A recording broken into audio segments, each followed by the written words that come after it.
दोस्तों, आज हम जानेंगे कि हनुमान जी के नाम के पीछे क्या रहस्य है और जानेंगे कैसे हनुमान जी का नाम रखा गया और उसके पीछे क्या कहानी है और क्या वजह है हनुमान जी के जन्म की और वो पिछले जन्म में किस रूप में थे। स्वागत है आपका दैविक कहानियां में। दोस्तों, चलिए बिना समय गवाए कहानी शुरू करते हैं। स्वर्ग लोक में इंद्र सभा में नृत्यांगनाओं और पृथ्वी पर ऋषियों के तपस्यापूर्ण तप को कम करने हेतु इंद्र द्वारा नियुक्त जादूगरनी के रूप में इन अगोचर अप्सराओं की विविध भूमिकाएं थीं। अप्सराओं को शाश्वत कुमारियां माना जाता है जो देवताओं की सेवा में समर्पित हैं और नश्वर आकांक्षाओं और सीमाओं से मुक्त हैं। पृथ्वी पर अपने अभियानों के दौरान ये दिव्य कुंवारियां अक्सर देवताओं, देवों और क्रोधित ऋषियों द्वारा दिए गए श्रापों से खुद को मुक्त कर लेती थीं। पौराणिक ग्रंथों में वर्णित है कि अप्सरा पुंजिक स्थला को एक श्राप से मुक्ति पाने के लिए मां बनने का श्राप दिया गया था। पौराणिक कथा के अनुसार एक अद्भुत रूपवान और प्रतिभाशाली अप्सरा पुंजिक स्थला इंद्रलोक में निवास करती थी। उसे अपनी कुशलता और मनमोहक सुंदरता पर अत्यधिक गर्व था। एक बार ऋषि दुर्वासा इंद्र के दर्शन के लिए आए। वे इंद्र और देवताओं के साथ किसी गंभीर चर्चा में व्यस्त थे। तभी पुंजिक स्थला इंद्र सभा में बार बार आ जा रही थी। उसके इधर उधर घूमने से अनावश्यक रूप से ध्यान भंग हो रहा था और इससे ऋषि दुर्वासा चिढ़ गए और क्रोधित होकर दुर्वासा ने पुंजिक स्थला को पृथ्वी पर वानर रूप में जन्म लेने का श्राप दे दिया। दुर्वासा के श्राप से व्यथित होकर पुंजिक स्थला ने श्राप से मुक्ति की प्रार्थना की। उसे अपनी मूर्खता और लापरवाही पर पछतावा हुआ। पुंजिक स्थला ने क्षमा याचना की।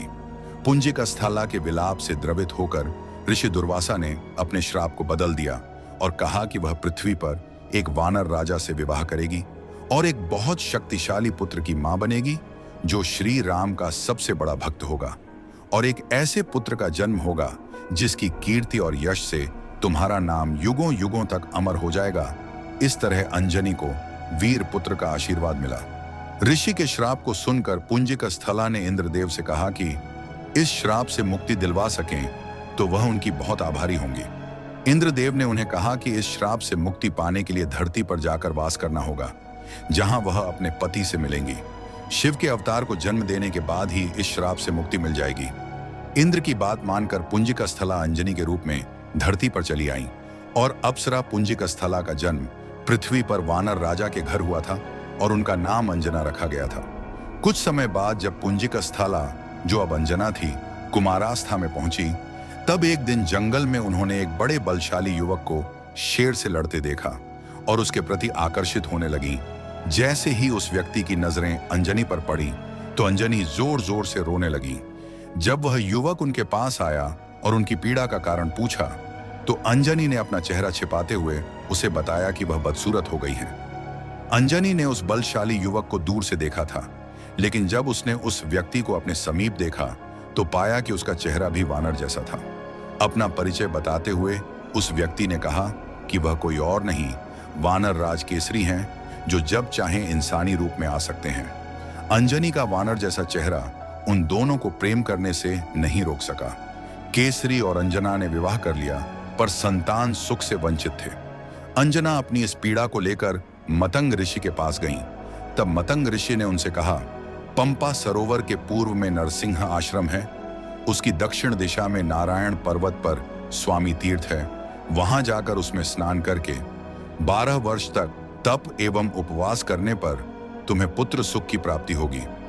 अंजना ने मतंग ऋषि एवं अपने पति केसरी से आज्ञा लेकर तप किया था। 12 वर्ष तक केवल वायु पर ही जीवित रही। एक बार अंजना ने शुद्धिकरण स्नान करके सुंदर वस्त्राभूषण धारण किए। तब वायु देवता ने अंजना की तपस्या से प्रसन्न होकर उस समय पवन देव ने उसके कान में प्रवेश कर उसे वरदान दिया कि तुम्हारे यहाँ सूर्य, अग्नि एवं सुवर्ण के समान तेजस्वी, वेद वेदांगों का परम विद्वान, महाबली और संसार द्वारा पूजनीय पुत्र होगा। इस आशीष के बाद वे शिव की आराधना और तपस्या में लीन रहीं। तब प्रसन्न होकर शिव ने उन्हें वरदान मांगने को कहा। अंजना ने शिव को कहा कि साधु के श्राप से मुक्ति पाने के लिए उन्हें शिव के अवतार को जन्म देना है, इसलिए शिव बालक के रूप में उनकी कोख से जन्म लें। तथास्तु कहकर शिव अंतर्ध्यान हो गए।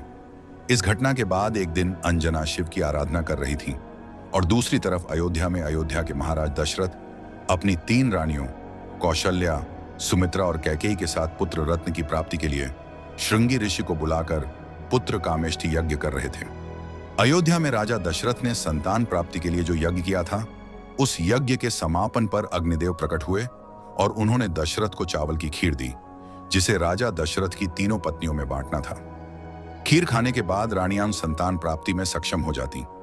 राजा दशरथ ने खीर को एक एक करके अपनी रानियों कौशल्या और कैकेयी को दिया।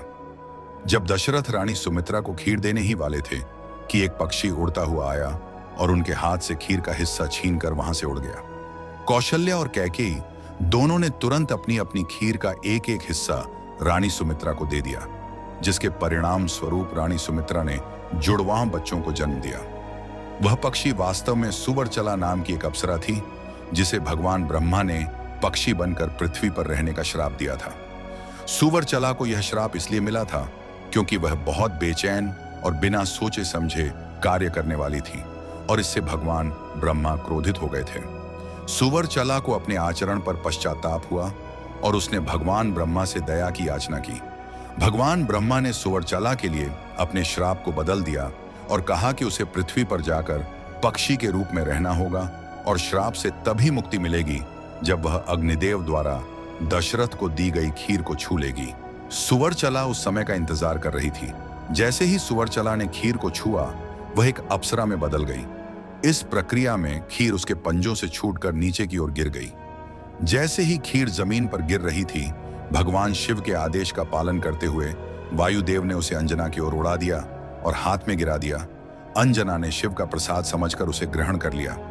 वायुदेव के आशीर्वाद से अंजना ने शिव जी को पुत्र के रूप में जन्म दिया, जो अंजनेय, वायुपुत्र और केसरी नंदन के नाम से जाने गए।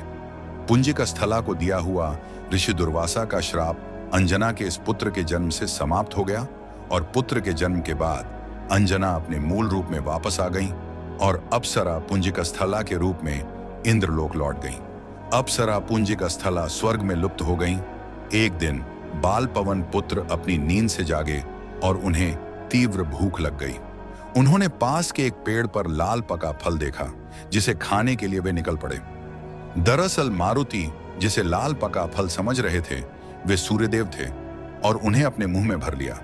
तब सभी देवताओं ने मारुति से सूरज को बाहर उगलने की विनती की, लेकिन मारुति ने अपने बाल हट में किसी की नहीं सुनी। आखिर में विवश होकर भगवान इंद्र को अपना व्रज उठाना पड़ा। इंद्रदेव ने सूर्यदेव को बाहर निकालने के लिए अपने व्रज से मारुति की ठुड्डी पर प्रहार किया, जिससे मारुति की ठुड्डी टूट गई और ठुड्डी को हनु कहते हैं। इसी वजह से उनका नाम हनुमान पड़ गया। ऋषि दुर्वासा के श्राप में हनुमान के जन्म के साथ एक वरदान छिपा था। असल में विष्णु जी शिव जी के आराध्य हैं और शिव जी विष्णु जी के आराध्य, इसलिए शिव जी को विष्णु से सेवा का वरदान प्राप्त था। पिछले जन्म में हनुमान जी शिव के रुद्र अवतार थे। रुद्र अवतार शिव जी के 11वें अवतार थे। हनुमान जी के रूप में अवतार लेकर शिव जी ने राम की सेवा की और रावण के वध में उनकी मदद की। इस प्रकार उन्होंने अपना यह वरदान पूरा किया और अपनी शक्ति, बुद्धि और अद्वितीय समर्पण के साथ रामायण महाकाव्य में एक महत्वपूर्ण भूमिका निभाई और इसी दौरान उन्हें माता सीता से अजर अमर का वरदान मिला। अजर का अर्थ है जो कभी बूढ़ा ना हो और अमर का अर्थ है जो कभी मर न सके। इसी अमरता के वरदान की वजह से राम जी ने युगों तक पृथ्वी पर रहकर धर्म की रक्षा करने का वरदान भी दिया था। चिरंजीवी होने के कारण वह आज भी धरती पर मौजूद हैं और अपनी भक्ति और असीम शक्ति से भक्तों के कष्ट को हरते हैं। अंजना की पूजा आज भी की जाती है और उन्हें हनुमान जी की माता के रूप में हमेशा याद किया जाता है। दोस्तों, कृपया हमें कमेंट में बताएं कि आपको यह जानकारी कैसी लगी। ऐसी ही और रोचक जानकारियों के लिए दैविक कहानियां को लाइक और सब्सक्राइब करना करें और अपने दोस्तों के साथ शेयर करना न भूलें। जय श्री राम। धन्यवाद।